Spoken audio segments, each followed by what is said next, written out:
तुम्ही पाहत आहात MCN न्यूज मराठी। अकोला जिल्ह्यातील अकोट तालुक्याच्या उमरा मंडळातील मृगबहार विमा हिट स्ट्रिगर व 122.5 ml पाऊस झाल्यामुळे मंजूर झाला आहे, परंतु विमा कंपनीने अद्यापपर्यंत हा विमा संबंधित शेतकऱ्यांना अद्यापही दिलेला नाही।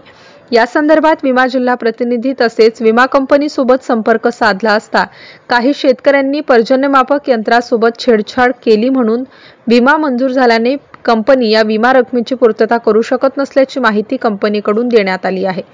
त्यामुळे या घटनेतील सत्यता तपासून शेतकऱ्यांची विमा रक्कम लवकरात लवकर देण्याची मागणी प्रहार जनशक्तीकडून करण्यात आली आहे।